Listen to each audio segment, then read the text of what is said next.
భారతదేశాన్ని బ్రహ్మాండమైన అభివృద్ధి మార్గంలో తీసుకుపోతున్న ఘనత వహించిన నరేంద్ర మోదీ గారి నాయకత్వంలో పని చేయడానికి తెలుగుదేశం జనసేన అంగీకరించాయి కనుక వాటిని మేము ఎన్డీఏలోకి ఆహ్వానిస్తున్నాము అని ప్రకటించారు భారతీయ జనతా పార్టీ అధ్యక్షుడు జగత్ ప్రకాష్ నడ్డా. ఇది చాలా ఘన విజయము. చంద్రబాబు నాయుడు తెలుగుదేశం అధినేత చక్రం తిప్పాడు. ఆయన వ్యూహాలు అద్భుతంగా పనిచేశాయి. అలాగే జనసేనాని పవన్ కళ్యాణ్ తన సత్తా చాటాడు ఢిల్లీలో అని. ఇది ఎన్నికల్లో విజయం సాధించినట్టు, లేకపోతే ఇంకేదో అపారమైనటువంటి ఘనకార్యం నెరవేర్చినట్టు ఎందుకు దీనికి ఇంత హైప్ ఇస్తున్నారో నాకు అర్థం కావట్లేదు. ఒక 3 పార్టీలు ఎన్నికల పొత్తు కుదుర్చుకున్నాయి. అందులో 2 ఇదివరకే కుదుర్చుకున్నాయి. ఒకటి అంటే జనసేన బీజేపీతో ఎన్డీఏలో ఉన్నానని ఇదివరకే చెప్పింది. ఆ టాపిక్ నేను విడిగా మాట్లాడతాను. ఈ చంద్రబాబు నాయుడు బీజేపీతో ఇప్పటికి 3 సార్లు కలిసి 3 సార్లు విడిపోయారు. విడిపోయిన ప్రతిసారి తీవ్రంగా విమర్శించారు. మళ్ళీ ఆ తర్వాత అంతకంటే ఎక్కువగా ప్రశంసించి, అసలు అందరూ చంద్రబాబు విజన్ అంటుంటే ఆయనేమో మోడీ విజన్కు నేను ఎప్పుడు మద్దతుదారునని చెప్పి ప్రకటించాడు. పొత్తులో 4th విజన్ ఏంటో కూడా నేను ఇంకో వీడియోలో స్పష్టంగా చెప్పాను. ఇలాంటి సమయంలో తమ్ము ఏదో ఒక విధంగా అధికారంలోకి రావడానికి లేదా రాజకీయ అస్తిత్వం కాపాడుకోవటానికి రాష్ట్ర ప్రయోజనాలను పణంగా పెట్టి తెలుగుదేశం జనసేన బీజేపీతో పొత్తు కుదుర్చుకుంటే దాన్ని ఒక పెద్ద రాజకీయమైన విలక్షణ విజయంలాగా అభివర్ణించటం హాస్యాస్పదం.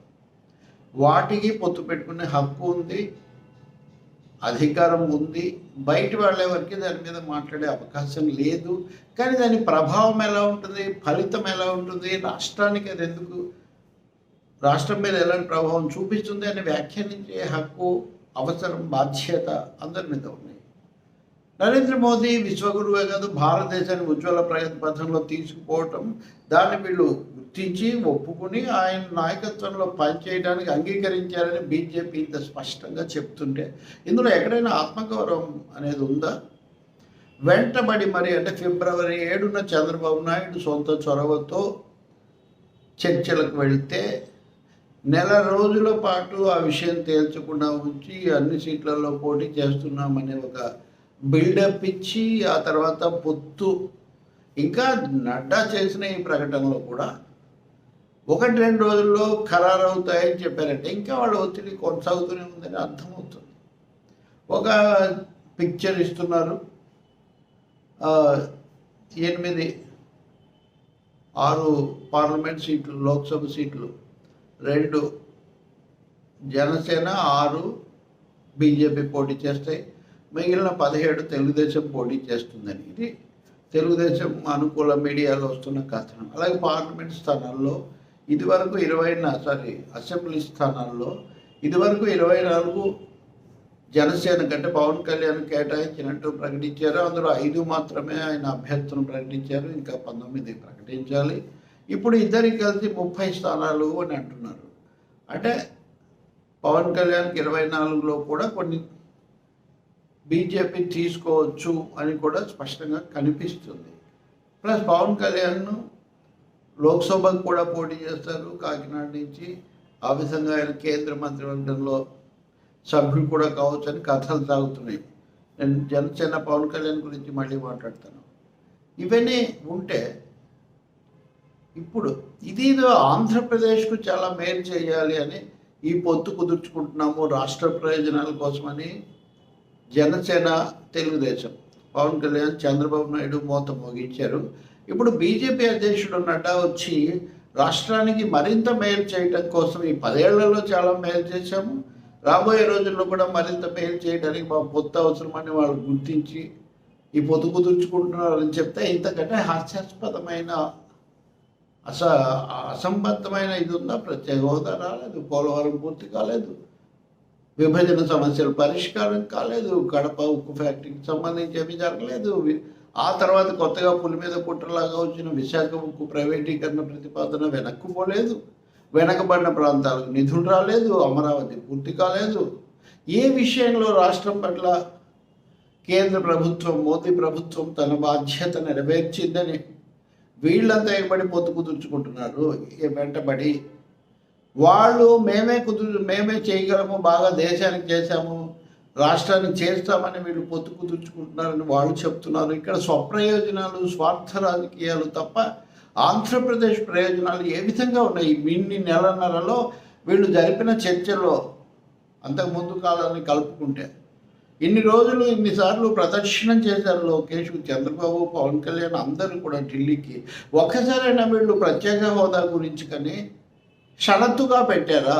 రాష్ట్ర ప్రయోజనాలకు సంబంధించి మేము పలానా షరతు పెట్టామన్నారా? నిజానికి ఈ పొత్తుతో ప్రత్యేక హోదా అనేది శాశ్వత సమాధి అయిపోతుంది. ప్రత్యేక హోదా బీజేపీ ఇవ్వదు, ముగిసిన అధ్యాయం అంటుంది.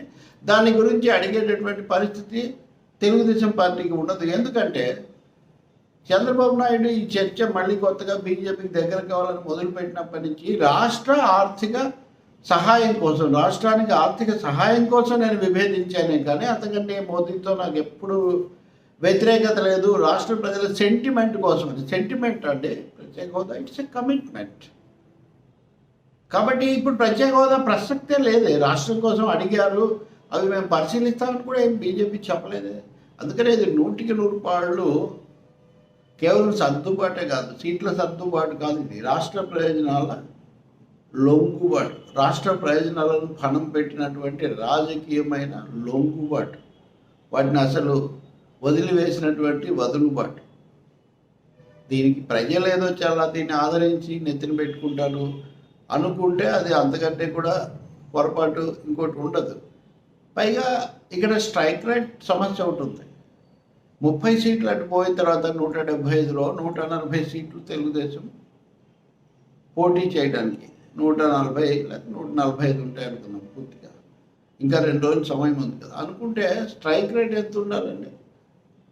స్ట్రైక్ రేట్ కనీసం 75% ఉంటే తప్ప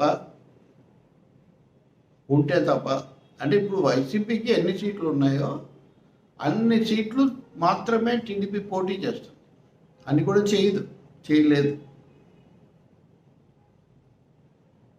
చేయలేనప్పుడు స్ట్రైక్ రేట్ ఎంత ఉండాలంటే పోటీ చేసిన వాటిలో గెలవటం 50% కనుక ఉంటే 70 వస్తాయి, 60% ఉంటే 70% ఉంటే అంటే 70-75% స్ట్రైక్ రేట్ ఉండాలి. అన్ని ఉంటే అప్పుడు ఏమన్నా కొంచెం, లేకపోతే మళ్ళీ వీళ్ళ మీద బీజేపీ మీద జనసేన మీద ఆధారపడాల్సిన పరిస్థితిలోకి వస్తుంది. అంటే రాష్ట్రాన్ని మోదీ ప్రభుత్వ దయాదాక్షిణ్యాలకు వదిలేయడమే కాకుండా తెలుగుదేశం పార్టీ కూడా పూర్తిగా బీజేపీ జనసేన మద్దతు మీద ఆధారపడే ఒక పరిస్థితిని తనకు తానే ఈ సర్దుబాట్ల క్రమంలోనే వాళ్ళు అంగీకరిస్తున్నారు. నేను వైఎస్ఆర్ పార్టీ, జగన్మోహన్ రెడ్డి పరిపాలన దాని గురించి చెప్పట్లేదు. దాంట్లో చాలా తప్పులు ఉన్నాయి, ప్రజా వ్యతిరేకమైన అంశాలు ఉన్నాయి. వాళ్ళు కూడా బీజేపీకి లోపడ్డారు, లొంగిపోయారు. 3 ప్రాంతీయ పార్టీలు లోపడ్డం రాష్ట్రానికి దురదృష్టకరం, అది నిజమే.